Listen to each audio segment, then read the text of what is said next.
Bonjour Sarah, Bonjour Audrey, bonjour à tous. bonjour à tous. Alors j'ai l'honneur aujourd'hui d'interviewer Sarah Arbona. Donc Sarah est astrologue, mais bien d'autres choses encore, et très créative surtout, et on va aller développer tous ces aspects-là. Moi ce que j'aime beaucoup chez Sarah et donc vraiment en joie de l'interviewer, déjà c'est que Sarah, tu as une ouverture énorme dans toutes tes activités et tu pratiques une astrologie que tu dis vibratoire. Et ce côté vibratoire, il est vraiment connecté à, ce qui nous traverse, ce qu'on a envie de faire, émerger, ce qu'on ressent. Et en ça, je trouve ta personnalité et toute ta créativité vraiment très différentes. Et c'est ce que j'aime mettre en valeur, surtout en valeur des personnalités et des activités qui ouvrent le champ des possibles en grand et qui permettent vraiment de sortir du cadre, tout en alliant cette importance de la beauté, de la créativité et de la joie. Tu coches toutes les cases. Merci d'être là. Merci à toi Audrey, c'est adorable. Donc je t'ai présenté en tant qu'astrologue, tu fais de l'astrologie vibratoire, et tu la transmets aussi. Je suis bien placée pour en parler. C'est vraiment une astrologie absolument pas déterministe, mais complètement ouverte, où l'idée c'est vraiment de d'aller explorer, où il y a pas de vérité, où c'est vraiment chacun qui va sentir comment les énergies les traversent, et les énergies ont des milliers de façons de se manifester. Donc on est vraiment en exploration, et à côté de ça, tu lances, des activités, dont on va parler, au travers de la créativité, qui est déjà très présente dans ce que tu proposes à travers l'astrologie, et autour de cérémonies ou rituels, de vie, chose que activité que je trouve absolument fantastique parce que j'en vois très, très peu, voire pas. Voilà comment j'ai envie de te présenter aujourd'hui, mais je vais te laisser aussi te présenter de la façon qui te semble la plus juste pour toi, si tu as envie de compléter des choses. Ok, merci beaucoup Audrey. Bah, écoute, moi je trouve ton tableau, ta présentation très intéressante. C'est toujours riche de se voir dans le regard et le vécu de l'autre, puisque c'est vrai qu'on s'accompagne, on va dire, hein, depuis un certain temps l'une et l'autre dans cette expérience notamment de l'astrologie. Donc on sent que tu en parles de manière habitée, vivante et que voilà, que c'est quelque chose qui t'anime aussi. Et c'est très joyeux de le partager avec toi d'ailleurs. Alors, qu'est-ce que je pourrais dire de moi? Bah, moi, je commencerai un petit peu par le début, de dire que finalement, depuis que je suis jeune, depuis vraiment l'adolescence, hein, j'ai toujours ce souvenir que j'ai toujours eu besoin de mettre de la conscience. C'est vraiment, s'il y avait un mot phare, ce serait la conscience. Ça n'a aucun sens pour moi de vivre sans conscience. Et donc, finalement, bah, mettre de la conscience, ça se passe dans tout. Respirer, manger, vivre, mourir, dormir. Euh, ma démarche à la base, en fait, ça a toujours été ça, mettre de la conscience. Et ça a passé par plein de choses, hein. Quand j'avais 18 ans, j'ai pris mon sac à dos, j'ai fait un tour du monde pendant 4 ans. Et quand je suis revenue, et ben, finalement, c'est l'astrologie qui m'est tombée dessus et j'ai adoré parce que pour moi, je la vis vraiment comme une porte de conscience et d'évolution qui est, comme disait Audrey, infiniment créative. Et c'est vrai que je suis quelqu'un de créatif, c'est vraiment une de mes valeurs fondamentales. Quand c'est plus créatif, je m'éteins. Voilà. Donc, s'il n'y a pas un champ des possibles, même si la créativité, voilà, c'est pas que prendre un crayon et dessiner, hein. Pour moi, la créativité, c'est comment tu crées ta vie et que tu fais que chaque instant soit créatif. Donc, c'est comme un état d'être, c'est une qualité de présence, en fait. C'est surtout ça. Et je suis quelqu'un qui j'ai toujours détesté qu'on m'enferme, qu'on me limite. Donc j'ai toujours été très rebelle, même à l'école. J'étais oh. Et finalement, bah, c'est vrai que j'ai eu besoin de trouver un créneau qui soit vraiment porteur d'ouverture. Et dans la manière dont j'approche, du coup, quelle que soit la discipline, mais donc l'astrologie qui est quand même ma discipline principale, c'est vrai que pour moi, il y a une grande liberté, une grande ouverture à l'intérieur. Et c'est essentiel parce que accompagner quelqu'un, pour moi, c'est pas dire je sais tout à ta place, c'est toi qui sais en toi et on va ouvrir des chemins pour que tu sentes cette ouverture et l'énergie qui circule en toi et le champ de tes possibilités. Et finalement, que ce soit l'astrologie ou autre chose, ça m'a amené à accompagner l'autre avec cet état d'esprit. Et je me suis rendu compte que finalement, dans ma pratique astrologique, je l'habitais d'une manière très créative et même le code langage que j'emploie aux gens pour faire leur thème, c'est de dire tu es l'artiste de ta vie et on va aller voir tes couleurs, ta palette, tes pinceaux, qui bien sûr c'est qu'un symbole, mais c'est un symbole qui est vraiment le reflet de ce que j'essaie de transmettre et d'apporter. Donc, finalement, c'est déjà, cet élan créateur est déjà passé vraiment beaucoup par l'astrologie. Et en plus, ensuite, dans la transmission, avec la formation Galaxée, où je me suis mis à transmettre cette pratique de l'astrologie que j'aime beaucoup, et où je me suis rendu compte que ma manière de transmettre, c'était d'inviter les participants à créer, et à créer, à se laisser traverser par l'énergie. Et pour moi, créer, c'est se laisser traverser par l'énergie. Ce n'est qu'une seule et même chose. C'est comme ça que je le vis. Et du coup, il n'y a pas besoin d'être spécialement artiste ou dans le sens d'un plasticien ou d'avoir une technicité spéciale. Non, moi, les moments où je me sens vraiment inspirée et créative, c'est quand, quelque part, il y a une forme de place à l'intérieur de moi, de vide, qui fait que l'énergie passe, qu'elle traverse, et du coup, qu'elle inspire. C'est comme si je me fais le canal d'autre chose. Et c'est là que la créativité, en fait, me fascine, me nourrit et finalement nourrit les autres en miroir. Donc, c'est voilà, c'est ce créneau-là que j'adore. Et donc, j'ai beaucoup créé pendant une quinzaine d'années, là aussi, hein, dans l'astrologie, dans les pratiques, dans la manière de faire. Et puis, bah, naturellement, la créativité, elle déborde aussi à d'autres endroits. Et c'est joyeux parce que la vie, elle est vaste. Et je crois qu'il y a explorer différents supports pour se réaliser, c'est très chouette. Et donc, mon attention se développe sur plusieurs choses en ce moment. J'ai observé le bien-être que ça procure aux autres de créer. Et donc, du coup, je lance des week-ends. On va peut-être commencer par les week-ends et puis après, on partira sur la célébration. Donc, je lance des. Si tu veux m'interrompre ou demander. Enfin, Te tu guider. aussi la barque, hein. Et- vas-y, je vais faire flow. Vas-y, Sarah. Mais Ok. c'est deux types d'activités et on va les approfondir après. Ok. Donc, voilà, je lance des week-ends autour de la méditation et de la création, toujours pour être dans ce principe de se laisser traverser. D'abord, se déposer, rentrer en soi. Moi, il y a une image que j'aime beaucoup avec la méditation, cette image de la rivière. Quand on marche dans une rivière, on trouble l'eau, toutes les impuretés du sol remontent et l'eau est trouble. Et si on arrête de marcher dans la rivière, tout se redépose et c'est limpide. Et quand je médite, c'est vraiment ce que je ressens et je pense que c'est universel. Quand on est vraiment, quand on est habitué à méditer, parce qu'au début c'est un petit peu difficile, mais quand on est habitué, on laisse les énergies se déposer, le mental, les tracas de la journée, tout ce qui peut nous habiter, et quelque chose qui devient limpide à l'intérieur. Et on peut être dans une qualité de présence qui devient différente. Et c'est cette qualité de présence qui va permettre de créer. Voilà, donc c'est pour ça que je mélange dans ces week-ends méditation et création en passant par plein de supports hyper variés. On en parlera peut-être un peu plus après. Mm, mm. Ouais. Et juste avant de rentrer dans ce contenu et notamment les éléments qui sont très présents, dans ce qui t'inspire, donc la création, se laisser traverser par les énergies pour exprimer au maximum ce qui est juste pour soi et qui on est, euh, j'ai envie de te poser une question un petit peu décalée qui est quel est ton pourquoi dans la vie et qu'est-ce que tu aimerais à la fin te dire que tu as réalisé, que tu as transmis, que tu as fait ou que tu as été? Ok.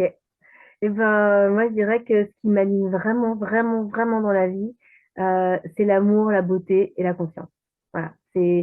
En fait, quelque part, je m'en fiche d'avoir cultivé des carottes ou d'avoir fait autre chose, mais la seule chose qui m'intéresse, c'est d'habiter l'instant avec saveur, avec conscience, avec amour. Et là, quand c'est comme ça, moi, je me sens dilatée, en fait. Il y a quelque chose qui s'ouvre, je me sens immense, je me sens cosmique, et puis toutes les portes s'ouvrent parce que j'observe que quand je suis dans l'amour, tout répond. Que ce soit les êtres humains, la nature, les animaux, les arbres, tout répond, en fait, à cette fréquence d'amour. Et moi, je m'inscris beaucoup dans une recherche d'éveil spirituel, on va dire, comme dans les traditions hindouistes, hein, bouddhistes, etc. Donc, sans vraiment chercher absolument à avoir l'éveil, mais je pense vraiment que le but de la vie, c'est de nous éveiller notre conscience divine. Et pour moi, l'amour et la conscience, ça marche complètement main dans la main. Mmh. Donc, voilà, c'est ça qui, quelque part, moi, si je sais que dans ma vie, j'ai généré de l'amour et de la beauté, ben, je crois que je serai heureuse. C'est bon, je serai satisfaite. Mmh. OK, merci beaucoup. Ouais, ouais, ça fait, j'aime bien ce que tu dis, et ça, on en avait parlé, on peut mettre tout ça, en cultivant des carottes ou peu importe l'activité, c'est vraiment la façon dont on le fait et je me souviens de discussions qu'on avait où tu partageais regarde, est-ce que quand tu mets la table, tu imagines, vraiment, nourrir ta famille, ne pas le faire comme un geste simple, mais le faire en conscience? Pareil quand on fait le ménage. Et tu vois, j'ai tous ces petits tips que tu donnais qui du coup sont très présents quand je fais la vaisselle ou quand je fais le ménage. Et je trouve ça hyper précieux de se dire effectivement, ce n'est pas qu'un simple geste du quotidien, à partir du moment où on y met suffisamment de conscience pour se dire que ça a une utilité à la fois personnelle et collective. Mmh.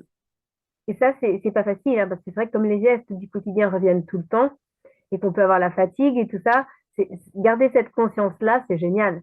Et Mmh. c'est ça qui enchante la vie, en fait, hein, c'est de l'habiter avec plus de conscience. Moi, j'en suis persuadée. Oui, j'aime bien aussi ce que tu valorises par rapport à l'extraordinaire et justement ce qui n'est pas extraordinaire, mais qui le devient et c'est ça la baguette magique, en fait. On voit beaucoup sur les réseaux, du rêve d'extraordinaire, de vivre la vie de vos rêves et alors qu'on a aussi une baguette magique pour le faire à une échelle très quotidienne. Ah ben moi j'en suis persuadée, hein, parce que pour moi, ces espèces de rêves, la course au succès, etc., je crois vraiment pas que c'est ça qui fait le bonheur. Je crois vraiment pas. Après, si on a ce chemin-là, que ça fonctionne, ça s'ouvre, bah, tant mieux. Mais moi, je pense vraiment que l'intérieur et l'extérieur sont en miroir. Donc, si on veut développer une richesse, il faut qu'elle soit intérieure et extérieure, de toute façon. Donc, si on se projette que dans la vie idéale, alors qu'en fait, à l'intérieur, on nourrit pas cette vraie richesse de cœur et de conscience, de mon point de vue, c'est complètement fade. Moi, Mmh. mon référentiel dans l'existence, c'est toujours de se dire que ce corps est mortel, il est périssable, et que ce corps-là, je vais le quitter, quoi qu'il advienne. Et tout ce que je crée dans la matière, je vais le quitter, quoi qu'il advienne. Donc moi, ce qui m'intéresse, ce sur quoi je mise, c'est ce qui est éternel, c'est l'essence, c'est mon âme, c'est mon être qui s'envolera au moment de ma mort, quoi. C'est sur ça que je mise. Parce que le reste, pour moi, c'est passer à côté. Pour moi, c'est n'avoir rien compris. Le corps est le véhicule de l'âme, de mon point de vue, pas l'inverse. Donc, j'aime ce corps, je l'honore et j'en prends soin, c'est pas la question, mais c'est le véhicule, c'est pas le conducteur. Mmh. Donc moi, ce qui m'intéresse, c'est le conducteur. Et d'ailleurs, c'est une expression que j'aime beaucoup, révéler sa couleur d'âme. Et quand je fais de l'astrologie, je l'emploie beaucoup. Je dis souvent, c'est un peu comme votre couleur d'âme. Et je pense que quand les êtres se révèlent de l'intérieur, là, la vie, elle prend tout son sens. Parce qu'on n'est pas venu pour faire autre chose que ce que l'on est vraiment, je crois pas. Et ça se cherche, ça se sent. Enfin, c'est pas non plus, on n'a pas le papier avec le mode d'emploi, hein, faut le chercher, tout ça. Mais je pense que justement, plus on se connaît à l'intérieur, plus on médite, plus on a une pratique, un centrage, bah, plus ça émerge. Voilà. Et d'ailleurs, en astrologie, il y a un des axes, principaux qui est quand même l'axe maison 4, maison 10 pour ceux, à qui, ça parle un peu. Le maison 4, le côté très, racine et maison 10, le côté un peu, fruits et racines. Et du coup, ça m'évoque intérieur et extérieur, ce dont tu parles, qui se répondent totalement et qui ne marchent pas l'un sans l'autre avec cette complémentarité systématique des pôles. Oui, tout à fait. Mmh. Ouais, je le pense vraiment. Et même on peut l'observer même dans la respiration, les choses simples. On inspire, ça rentre, j'expire, ça sort. Enfin, en fait, pour moi, c'est un principe qui est totalement universel. Et il faut être vigilant parce qu'on vit dans un monde qui est tellement sur l'extérieur qu'on se perd. Et ça, je pense que c'est une généralité et c'est très marqué en Occident, peut-être plus que dans d'autres cultures où la spiritualité restait encore beaucoup plus au cœur de certaines cultures. Mais chez nous, si on fait pas un effort pour y aller, c'est tellement vite fait de se diluer dans la quantité de choses qu'on fait dans une journée, c'est impressionnant. Oui, avec cette culture de l'action, de la performance, du faire, Ouais, ouais. qui vient, à mon sens, après, ce changement de paradigme-là, qui vient après le fait d'être, de se ressentir, un des principes très yin qui nourrit un principe yang. Mm. Merci Sarah. Alors, j'ai bien envie qu'on parle alors la devise, tu nous l'as donnée, j'ai une question sur la devise, mais c'est génial parce que alors c'est super flow. Les questions, j'ai balancé. De toute façon, j'en ai pas trop prévu parce qu'à chaque fois que dans l'échange avec toi, je sais que c'est hyper nourrissant et que ça fait ping-pong. Et donc tu proposes aujourd'hui, des ateliers, créatifs. Tu permets aussi aux gens de venir de loin, c'est chez toi, c'est dans un cadre super agréable, dans le sud de la France, tu as un atelier de poterie, c'est quelque chose de nouveau dans ta vie. Est-ce que tu veux nous en parler davantage et j'aimerais bien aussi faire qu'on fasse un focus sur les éléments, parce que les éléments, ils sont très importants, dans, ta pratique astrologique. Ça, c'est, assez magnifique parce on ne part pas dans un détail technique tout de suite et rien qu'avec les éléments, il y a une multitude de choses, dont on peut tirer des enseignements et tu les utilises aussi beaucoup dans le cadre de tes ateliers créatifs et notamment à travers de la terre. Tu parlais des différentes couleurs de terre. C'est hyper joyeux et de t'entendre parler de terre rouge, terre blanche, terre noire. Est-ce que tu veux nous donner un aperçu de ce qui se passe dans ces ateliers et comment vous jouez avec les éléments? Ouais, bien sûr. Alors, donc déjà, c'est vrai que j'ai proposé à la base des formules en week-end, parce que moi, c'est vrai qu'avec l'astrologie, je peux vraiment travailler à distance. Et du coup, j'ai l'habitude d'avoir une ouverture, en fait, finalement, sur le monde, même quasiment.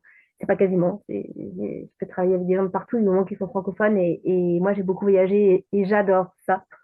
Donc, plus il y a d'ouverture, plus je me sens bien. Donc, mon premier réflexe, ça a été, ah, si je crée des ateliers, j'ai envie que les gens puissent venir de loin, parce que c'est mon mode de vie. Donc, j'ai créé des formules en week-end, mais qui peuvent aussi s'adapter à l'après-midi, à la journée pour les gens qui sont plus dans le local, hein. Ça peut vraiment se moduler. D'ailleurs, ça a déjà commencé à se moduler. Mais l'idée reste quand même pour moi de pouvoir, la richesse de pouvoir se rencontrer. Et même, je sais que s'offrir ça, en fait, hein, partir de chez soi, un week-end, changer d'air, voir autre chose ailleurs, je sais que c'est nourrissant, je sais que ça fait du bien. Et l'idée, c'est de faire un rendez-vous par mois, parce que c'est vraiment comme une soupape. Alors après, on n'est pas obligé de venir tous les mois, mais ça peut évidemment créer une cohésion de groupe très intéressante. Et puis si vraiment des gens s'impliquent et que ça devient régulier pour eux, je sais ce que ça crée. Et ça, c'est hyper fort en termes de connexion entre les participants et en termes d'exploration créative. C'est comme tout, hein. Si je fais un coup un atelier de danse, ça va être sympa. Si d'un coup je vais danser toutes les semaines, une fois, enfin toute l'année, une fois par semaine, bah, à la fin de l'année, j'aurai pas la même expérience de la danse. Ça m'aura emmené ailleurs. C'est juste logique. Donc c'est un petit peu le même état d'esprit. Et, euh, et l'état d'esprit de ces ateliers, avant tout, c'est vraiment de se dire, ça s'adresse à tous. Et moi, j'observe, il y a des gens qui sont à l'aise pour créer, hein. Moi, j'ai beaucoup d'amis artistes, mais j'observe vraiment aussi qu'il y a beaucoup de gens qui sont coincés. C'est-à-dire que on leur met un petit stylo, on leur met des crayons de couleur, on leur dit dessine ou coloris, et ah non, je sais pas faire. Et il y a vraiment, pour moi, cette importance de s'autoriser à se dire, mais on s'en fout que ce soit beau. Un enfant de maternelle, on lui donne une boule de terre, on lui donne des crayons, on lui donne n'importe quoi, il y va, il fait, il se pose pas de questions. Alors pourquoi est-ce que nous, adultes, on est à ce point-là coincés dans notre liberté d'expression, au point de ne pas s'autoriser à essayer et à se faire plaisir. Et l'objectif pour moi, c'est la rencontre toujours avec l'énergie. C'est toujours un fond très énergétique à ce que je fais. Et alors, ça va être particulièrement parlant dans la terre, pour reprendre l'exemple d'Audrey. Donc, bien sûr, on va avoir différents éléments. Et un que j'aime beaucoup, c'est la terre. Parce qu'en ce moment, moi, j'explore beaucoup l'argile. Et puis, je suis quelqu'un qui a toujours beaucoup aimé la terre. C'est-à-dire, j'ai beaucoup fait de spéléo, j'ai beaucoup été dans les grottes, j'ai beaucoup marché pieds nus sur la terre. Enfin, moi, la terre, c'est un truc, c'est magnétique chez moi. Et du coup, maintenant, ça s'est décliné dans l'argile, hein. C'est pas trop une surprise. Ça m'a fait depuis longtemps. Et ça a été une vraie révélation, aussi bien en modelage qu'en poterie. Vraiment, c'est fascinant de s'autoriser et s'autoriser à quoi? À rencontrer la terre, à rencontrer l'élément. OK, il y a ce que moi, je suis capable de faire, mais il y a surtout comment est-ce que la terre, elle va me guider, elle va m'inspirer, elle va m'enseigner. Pour moi, c'est un véritable enseignement, la terre. Et donc, si en plus on commence à jouer avec les couleurs de terre, bah, chaque terre a une énergie. La terre blanche, elle va pas être pareille que la terre noire, qui va aller toucher des énergies beaucoup plus mystérieuses, beaucoup plus profondes. La terre rouge, elle va être encore connectée à autre chose. Il y a différentes terres noires, il y a différentes terres blanches, il y a différents grains. Donc en fait, la terre, quand on commence à rentrer à son contact, moi je sais que les premières fois où je l'ai fait, la connexion à la terre était tellement forte que ça m'habitait dans mes rêves. J'avais des enseignements de différentes terres jusque dans le plan du sommeil, tellement c'était presque comme des entités en fait, auxquelles je connectais, l'entité de la terre, quoi. Et donc c'est assez fascinant et c'est aussi, moi je trouve, très libérateur. Je vois quand je fais les ateliers avec les gens, en fait, ça les calme, ça dépose. C'est un moment où c'est très thérapeutique, la terre. La terre, c'est vraiment la vibration de la mère terre aussi, bien sûr, qui nous accueille. La terre, moi, j'ai toujours trouvé, même en chamanisme, on le dit beaucoup, mais ça transmute. Si par exemple, vous n'êtes pas bien, vous allez marcher pieds nus sur la terre et vous demandez à ce que toute l'énergie parte par vos pieds, essayez, c'est assez magique en fait. Donc, quand on a le contact de la terre dans les mains, c'est pareil. Il y a vraiment quelque chose qui se passe, hein, qui se libère, qui se transforme, et voilà, ça fait un bien fou. Et pour moi, ce qui est super important, c'est de s'autoriser à ce que ça ne ressemble à rien, ce qu'on fait. On s'en fout. Et je peux vous dire que c'est très rare. La plupart du temps, ça ressemble toujours à quelque chose. Et les gens, même si on fait quelque chose de très simple, en sont très fiers. Et ça, pour moi, c'est une grande victoire quand je vois quelqu'un qui fait un truc, on pourrait se dire, ah, c'est un enfant de 5 ans qui l'a fait. Mais on s'en fout parce qu'en fait, il est trop heureux d'être autorisé à le faire et ça lui parle de lui. Tout ce que l'on crée nous parle de nous. Donc en fait, c'est c'est vraiment comme un accouchement d'une partie de soi et c'est très gratifiant. Et il n'y a pas de, il y a pas de jugement ni sur soi ni dans le groupe. Donc, je trouve que c'est toujours hyper beau de voir à quel point, non seulement il y a en soi-même être dans la terre, à quel point ça apaise, ça calme, ça adoucit, mais le résultat, à quel point il fait du bien, en fait. C'est saisissant. Et il y a le résultat, mais il y a vraiment toute l'expérience. Moi, pendant l'atelier, je guide vraiment à rentrer en contact avec la terre et à laisser la terre nous emmener. Hein, on est toujours dans ce je me laisse traverser, je laisse faire. C'est pas je veux faire ça, surtout pas. Je laisse faire mes mains, le contact avec la terre. Où est-ce qu'il m'emmène? Comment je me laisse guider? Un peu comme si on danserait avec quelqu'un et que le partenaire, il nous emmène, on se laisse porter. Là, c'est vraiment un peu pareil. Voilà, donc c'est vrai que la Terre, c'est un petit peu un outil de prédilection. Moi, j'adore ça.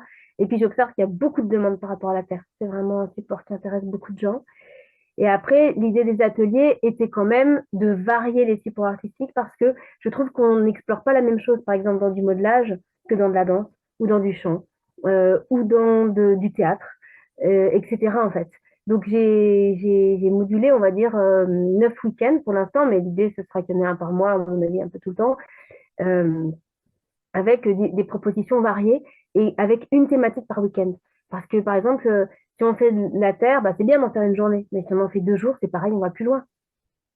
C'est comme si je rencontre Audrey, je la vois 1 heure, bah, c'est cool, on a buté pendant 1 heure. Si on passe un week-end ensemble, on ira plus loin. C'est la même chose. Pour moi, tout est relation.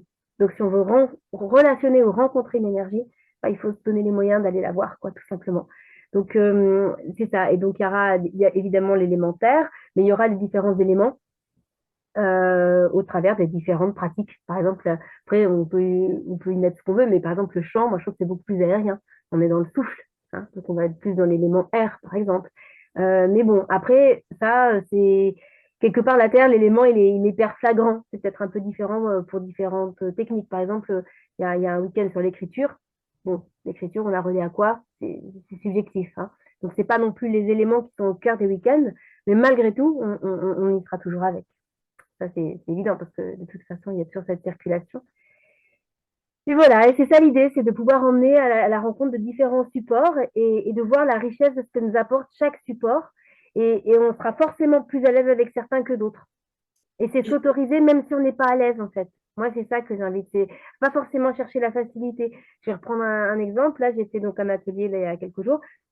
Et une personne, elle voulait pas toucher la terre noire. Ça la dérangeait. Je dis, bah, justement, vas-y. Si elle te gêne tellement, la terre noire, va voir ce qui est en train de te déranger.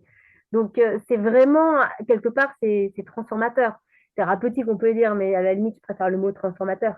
C'est la création, vraiment, vous verrez si vous vous autorisez à vous déposer, pas forcément avec moi, hein, quel que soit le chemin que vous empruntez, mais s'autoriser dans la création, c'est vraiment transformateur et moi, je le vois vraiment comme une rencontre avec soi-même.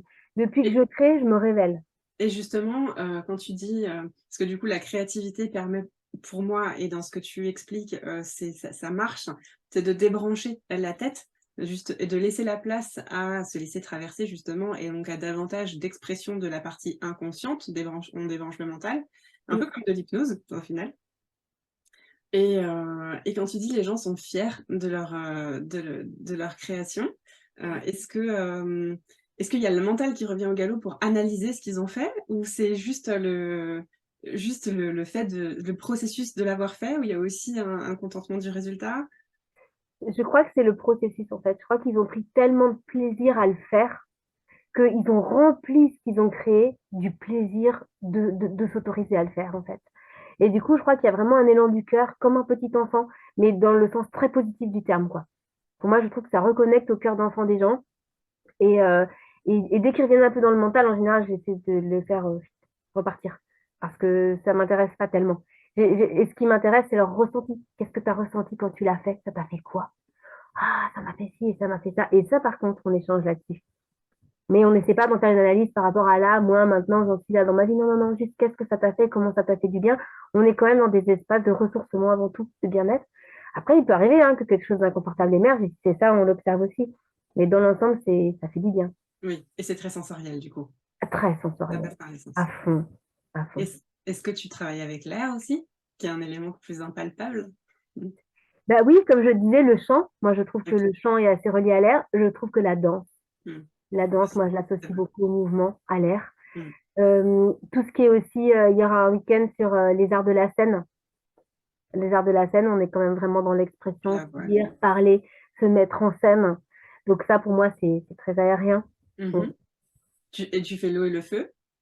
Alors, j'ai pas de week-end vraiment dédié à l'eau et au feu, hein. C'est pour ça que je dis les week-ends, ils sont pas présentés sous la forme des éléments, hein. Mais cela dit, pour moi, on y va tout le temps. Parce que pour plonger dans cette création, on plonge dans notre eau. Pour moi, c'est le vecteur. C'est Donc le vecteur. au sens sensibilité. Oui, Mm. oui, oui, oui. Tu fais Voilà. pas encore d'immersion aquatique et ce genre de choses. Non, voilà, j'ai pas de piscine chauffée, j'ai pas de trucs comme ça. Mais cela dit, il y a un week-end, et ce sera l'été, qui est vraiment dédié à créer dans la nature, avec les forces de la nature. Donc là, on pourra, bien sûr, on aura la chaleur, c'est l'été, on peut avoir l'eau, on pourra avoir différents éléments, mais c'est propice à la saison qui le permet, quoi.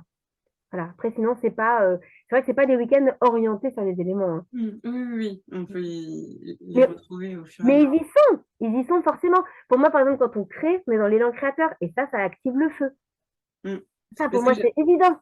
ce que j'aime Voilà. beaucoup dans ton approche, c'est que de toute façon, les éléments sont à l'extérieur et sont à l'intérieur. À chaque fois, on les Ah, retrouve, que ce c'est soit la ça. sensibilité, l'élan, la structure, le mouvement ou le souffle. On les retrouve à la fois en nous et justement, tu nous amènes beaucoup à jouer avec à l'extérieur pour les réveiller à l'intérieur. Ouais, tout à fait, tout à fait. Mm. Et en plus, ça se passe chez moi, dans une maison qui est toute en terre, tout en bois, enfin principalement terre, terre-paille. Donc on est vraiment dans un élément pareil, hein, c'est hyper naturel. Les gens, quand ils viennent ici, ils adorent. C'est un lieu qui est très ressourçant. Et avec du feu, la cheminée, enfin, donc on est déjà dans les éléments rien que complètement entouré par les arbres. Bon, voilà. Donc c'est déjà un lieu en lui-même qui connecte pas mal aux éléments de lui-même, hein. Merci Sarah. Je t'en prie. Et j'ai bien envie qu'on parle, à moins que tu aies des choses à rajouter sur le pan week-end créatif, j'allais t'emmener vers le pan davantage rituel, cérémonie de vie. Ouais. Bah écoute, ça me va, ouais, c'est bien, on peut y Ok? aller. Ouais. Ok. Alors là, c'est une autre activité et ce que j'adore, donc du coup, ce côté multi-activité, il a ce fil conducteur de la beauté, de la conscience, de la créativité. Et donc du coup, il y a une troisième voie qui t'appelle et que tu construis. D'ailleurs, je digresse un tout petit peu, mais on en parlait avant et il y a cette notion de courage que j'aimerais mettre en avant juste avant de passer vers la partie cérémonie de vie. C'est le courage d'aller vers de suivre ses élans, de se renouveler, de se réinventer, là, avec ces 2 nouvelles activités, tu évoquais un retour, une forme de retour, à la case départ parce que c'est une construction, une nouvelle construction et je trouve ça très courageux aussi de pas se dire: «Bah, OK, je reste dans, ce qui est acquis», enfin acquis, en tout cas déjà développé et confortable et je suis mon élan pour aller vers ce qui m'appelle. Mm. Ouais, alors là, je vais rebondir parce que, étant de nature très feu, maintenant en astrologie, Lion. étant de nature très feu, c'est vrai que moi, je suis quelqu'un, je ne supporte pas de vivre une vie qui ne me fait plus vibrer, quoi, qui ne m'anime plus. Ça, je crois que c'est pas pour moi, en fait. Donc, je peux prendre sur moi, je peux me poser, je peux me calmer, je peux respirer, je peux apprendre à ramener toujours de la conscience de l'instant qui fait que l'instant est toujours savoureux et pour pas m'ennuyer, ça pas de problème. Mais ça n'empêche pas que j'ai le feu sacré qui pulse très fort à l'intérieur et que quand il y a quelque chose qui monte, Mmh. faudrait m'accrocher à 10 personnes pour que je le fasse pas, je pense. C'est sûr. Et j'adore l'équilibre parce que tu cet, élan qui est le conducteur et qui, te donne la direction. Néanmoins, il y a quand même une forme de tempérance, installée et peut-être aussi, est-ce qu'elle s'est installée, justement grâce aux éléments et à l'outil astrologique aussi, mais pas que, de ce nécessaire équilibre? Oui, ça s'est posé avec l'expérience. Et moi, quand j'étais jeune, comme j'étais très feu, j'étais très irréfléchie, de toute façon. C'était, j'ai l'élan, j'y vais, je fonce sans réfléchir. Et ça m'a parfois desservi, mais ça m'a beaucoup servi, moi, malgré tout. Même si les autres me disaient toujours, Sarah, t'écoutes à rien, nanana. Oui, mais de toute façon, j'ai jamais rien écouté, c'est comme ça. Parce que j'ai toujours choisi d'écouter mon propre élan de vie. Donc ça, c'est le principe. Et ça, j'ai pas du tout l'intention que ça change. Mais par contre, avec l'âge, avec la maturité. Moi, dans mon thème, c'est l'inverse, je manque de terre. C'est peut-être pour ça d'ailleurs que j'aime autant la terre et que je vais la chercher. Et la terre est plus posée, plus tranquille, plus mature. Et oui, je suis allée chercher cette force d'équilibre quand même, parce que j'en ai besoin. Et puis parce que je pense vraiment que le feu, il doit se vivre au quotidien. La joie, la pétillance, c'est pas en faisant des choses. Enfin, j'avais 18 ans, je suis partie faire mon tour du monde à pied comme ça, en stop. Oui, d'accord, je pouvais faire des choses extraordinaires, j'avais aucune contrainte. Donc là, c'est sûr, j'ai nourri mon feu. Mais je peux pas toute ma vie faire des trucs comme ça. Faut que mon feu, il se nourrisse à d'autres endroits. Et c'est vrai que les différents âges de la vie ont amené une différente maturité et une différente manière d'incarner le feu finalement. Donc, c'est vrai que ça s'est temporisé au fur et à mesure des expériences. La méditation calme énormément. Et maintenant, j'ai appris à, quand j'ai un élan, plutôt que de foncer sans réfléchir, je le regarde, je le mesure, mais je ne n'éteins pas l'élan. Mais juste, il passe sur le filtre plus mature de la Terre, qu'avant, je n'avais pas. Donc, Mm. mais c'est très agréable, l'équilibre des deux. Mais par contre, si quelque chose me pulse, c'est non négociable, en fait. Je suis pas quelqu'un qui négocie avec moi-même. Non. Mm. Oui, j'ai vu. Et c'est très inspirant. Alors du coup, cette nouvelle activité que tu développes, il s'agit de cérémonie de vie, mais peut-être que tu l'appelles autrement. Est-ce que tu l'appelles autrement? Non, c'est ça, j'appelle ça des cérémonies, hein, célébrantes de vie. Voilà, célébrer, célébrante, cérémonie ou rituel. Ça peut prendre différentes appellations en fonction des besoins. Alors moi, je fais vraiment une distinction entre la cérémonie et le rituel, mais fondamentalement, ça peut quand même s'interpénétrer assez facilement. Mais le rituel, je l'associe plus à quelque chose, à quelque part plus lié à des traditions Mm. ancestrales, un rituel de passage, par exemple les premières lunes pour une jeune fille, donc des rituels un peu clés de la vie. Euh, Ça peut être, ouais, ça peut être aussi un rituel lié aux éléments, lié aux saisons, lié à toute la temporalité intérieure, lié aux planètes. Donc voilà, le rituel, pour moi, il se dépose tout de suite dans une connotation de sacré. Ça, c'est évident. Après, la célébration, ça peut vraiment se mélanger, hein. On peut faire un rituel et une célébration mélangée. Mais la célébration, je l'ouvre un peu plus au côté un peu plus sociétal. C'est-à-dire que pour moi, même si j'y mets du sacré aussi, hein, parce que je suis quelqu'un je suis pétrie de sacré. En fait, la matière sans sacré est inerte pour moi, donc ça ne rime à rien. Mais j'y mets quand même un peu une distinction. Par exemple, le rituel, on va facilement allumer un bâton de sauge, faire ci, faire ça, des codes un peu plus qui sont déjà dans le rituel. Alors que la célébration, pour moi, est quelque part, d'une certaine manière, plus, plus ouverte, même si le rituel, il l'est, parce que les rituels, je les crée, donc ils sont ouverts. Mais la célébration est vraiment là pour accompagner des personnes dans un moment. Donc, traditionnellement, ça va vraiment être tout ce qui est, par exemple, la naissance, la préparation à la naissance, la grossesse. Pour certains, ça va être le baptême. Alors, tous mes mots sont laïques, hein. Ça n'a pas de connotation religieuse. Moi, je ne sais rien de ce qui va dans le sens de l'église ou ce genre de choses. J'y mets du sacré, mais c'est pas du religieux, c'est pas pareil. Le mariage et le mariage dans la notion de célébration n'est pas forcément un mariage. On n'est pas obligé de se marier légalement, en fait. On peut faire une cérémonie d'amour. On peut témoigner qu'on s'aime au monde sans se marier, en fait. Donc, c'est très ouvert dans le champ des possibles. Et puis, ça peut être aussi célébrer, par exemple, je sais pas, un gros changement de vie, un déménagement, et puis bien sûr le deuil. Hein. Moi, ça, mais voilà, les temps clés, traditionnellement, c'est souvent le deuil, le mariage, la naissance. Ça, on est quand même sur trois portails qui sont vraiment importants, je trouve. Et en fait, tout simplement, moi, je suis quelqu'un, quand j'ai observé le monde autour de moi, hein, quand j'ai grandi, je me suis dit, putain, pardon, punaise, je me retrouve pas dans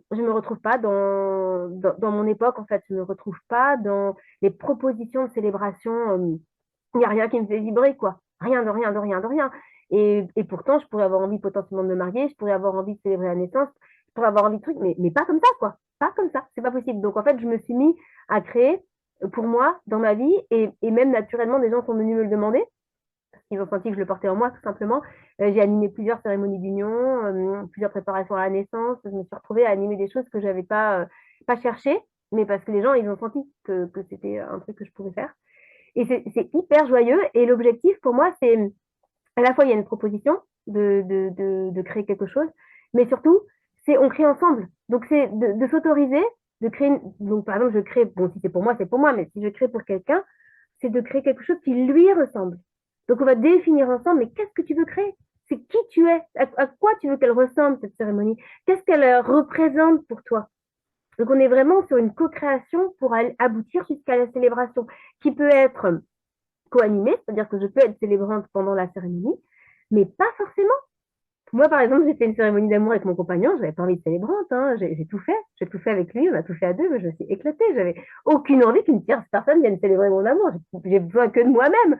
Mais ça, c'est moi. Il y a plein de gens, ils adorent qu'il y ait une tierce personne qui fasse la cérémonie.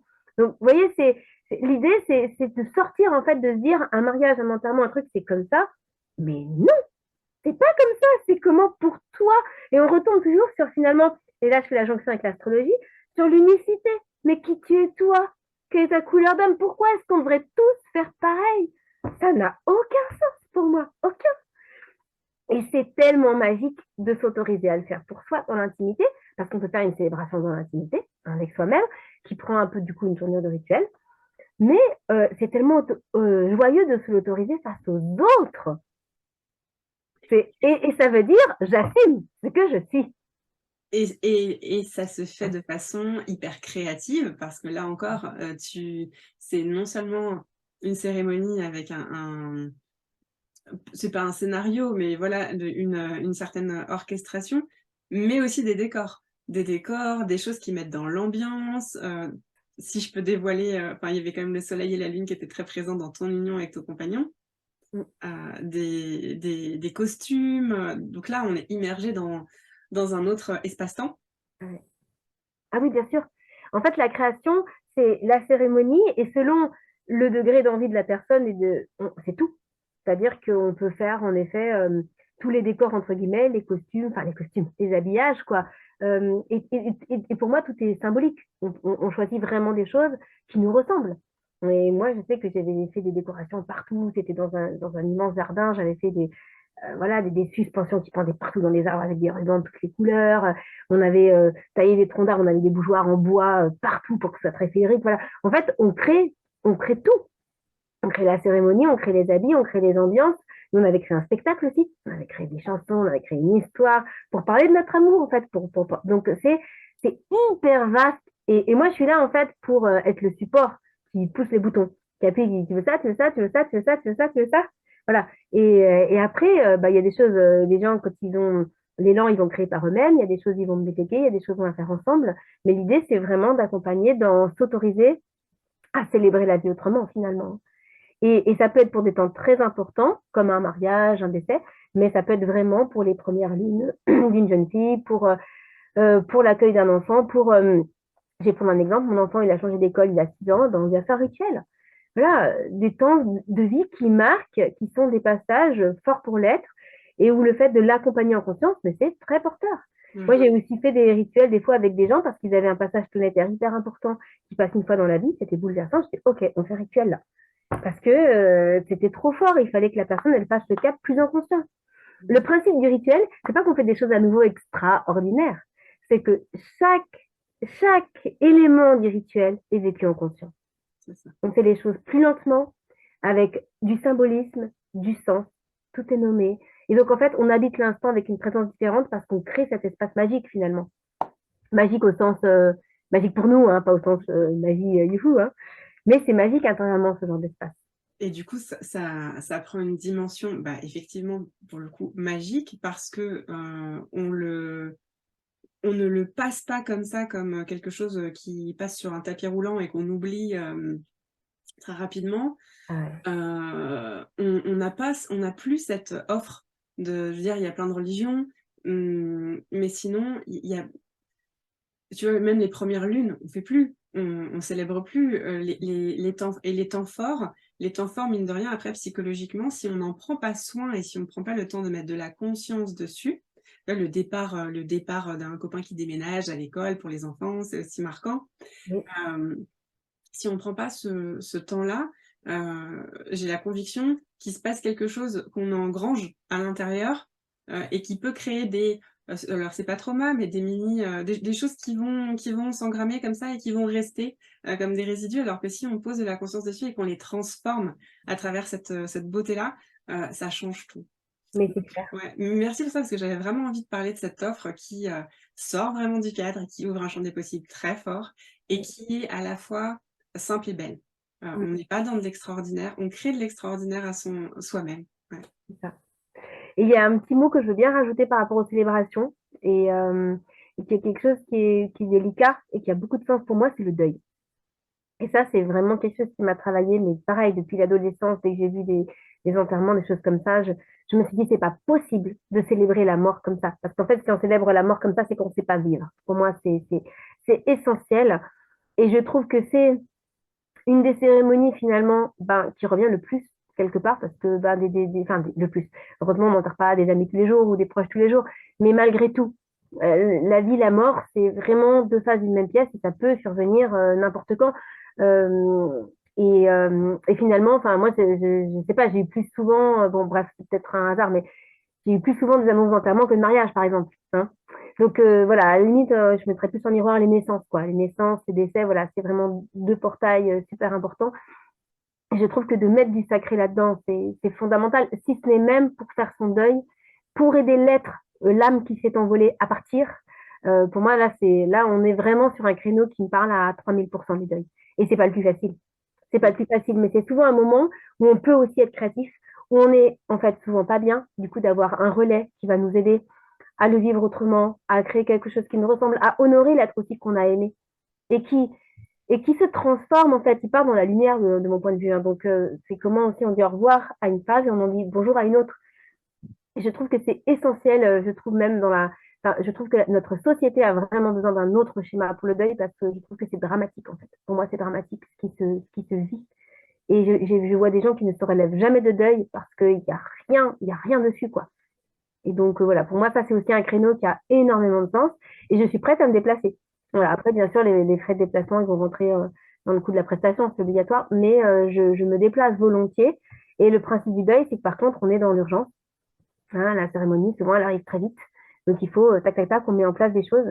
Mais même pour le deuil, par exemple, de créer un chant, une danse qui célèbre la transformation, le passage dans l'au-delà, moi, je trouve que c'est hyper libérateur. Et je vais même mettre le mot, ça peut faire bizarre, mais presque spectacle, en fait. De créer une œuvre qui célèbre ce passage et de la faire pour les enterrements. Moi, j'ai fait ça pour ma grand-mère, parce qu'elle est décédée il n'y a pas longtemps. Les gens de l'Assemblée, franchement, ils sont venus hein, à la fin me remercier pour me dire, waouh, quelle leçon de vie, merci. Mm. Et ça, c'est transposable. C'est-à-dire que moi, j'ai fait à ma manière pour ma grand-mère, mais ça peut être recréé à l'infini. Mais ça peut être aussi, OK, s'il y a quelque chose qui est créé pour célébrer l'au-delà, c'est universel, en fait. C'est le moment où on repart dans la grande conscience. Donc, OK, à la fois, on célèbre un individu, une unicité, et à la fois, le retour dans l'immense. Donc, il y a quelque chose d'universel dans le deuil aussi. Voilà, donc après, on peut mixer tout ça. Et là, c'est la magie après de la rencontre, hein, de créer la célébration ensemble avec l'objectif d'être à votre écoute pour créer quelque chose qui vous convient. Ça, c'est juste une évidence. Mm. Ouais. Voilà. Euh, bah, ça me laisse dans une énergie très posée. Merci beaucoup, Sarah. Euh, je pense qu'on a fait le tour de ces deux activités et on arrive à l'heure. Est-ce que tu aurais envie d'ajouter un mot de la fin pour les personnes qui nous écoutent et qui auraient envie mais qui hésiteraient sur les cérémonies? Qu'est-ce que tu pourrais leur dire pour leur permettre de sauter le pas si jamais il y a une hésitation? Ouais. Ben, moi, ce que je leur dirais déjà, tout simplement, c'est de croire en elles, de se faire confiance dans ce qu'elles portent et dans ce qu'elles ont envie d'être, de se libérer du regard de l'autre, parce que ça, j'observe que souvent, hein, il y a des gens qui, quand je parle avec des gens, ils auraient envie, mais ils s'autorisent pas par peur du regard de l'autre. Et alors là, pour moi, ça, c'est un truc qui doit dégoupiller puissance 10 000, quoi. Ça ne sert à rien. Ça ne sert à rien qu'à nous enfermer, nous limiter. Et je pense que plus on est libre, plus on est heureux. Et donc, en fait, ça s'émane et ça se donne. Et peut-être que quand on assume ce qu'on est, ben, on va changer de relation. Il y a peut-être des gens qui ne supporteront pas. Mais en fait, c'est que ces relations-là, de mon point de vue, elles ne valent pas le coup. Si être avec ces gens-là, c'est pas être soi-même, bah, autant pas être avec ces gens-là. Ça, c'est mon point de vue. Et après, sinon, ce que je pourrais dire, c'est qu'on peut, si vous avez envie, bien sûr, on peut se contacter, de préférence par téléphone, et pour échanger. Parce qu'en fait, ça n'engage à rien d'échanger. Et ça permet de voir votre projet, de voir votre intention, de me mettre à votre écoute, d'avoir un contact, de voir comment ça peut vous accompagner à déjà vous autoriser à ce qui pourrait émerger de vous-même. C'est un petit peu ça que je pourrais proposer. Et puis je pense aussi que bah, des fois on est mûr, on est prêt, des fois on l'est pas, et c'est OK aussi. Il n'y a pas de jugement là-dessus.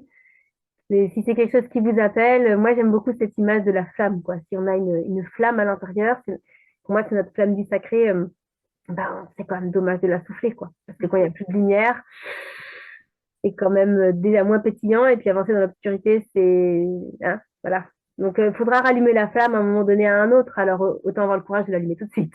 Mm, Voilà ce que je pense. mm. Et de la garder, comme les braises du Sagittaire, de bien souffler dessus et de l'entretenir. Ouais. Ouais. Et de la partager, c'est ça qui est magique en fait. Quand on a une flamme, on peut allumer la mèche d'une autre bougie, d'une autre personne. Mm. Donc quand chacun en a su notre lumière, on allume plein de flammes. Et ça, moi j'aime beaucoup cette image, du porteur de lumière Donc, qui étend la lumière finalement. alors là, je crois que c'est la devise finale. Le demi-finale. Là, Ouais. on ne pouvait pas rêver mieux comme transmission de fin. Merci beaucoup, Sarah. Je vais mettre tous Merci à tes toi réseaux Audrey. sous la vidéo, donc n'hésitez pas à contacter Sarah. Merci à tous pour votre écoute et merci beaucoup Audrey pour ton appel. Merci à tous. À bientôt. À bientôt.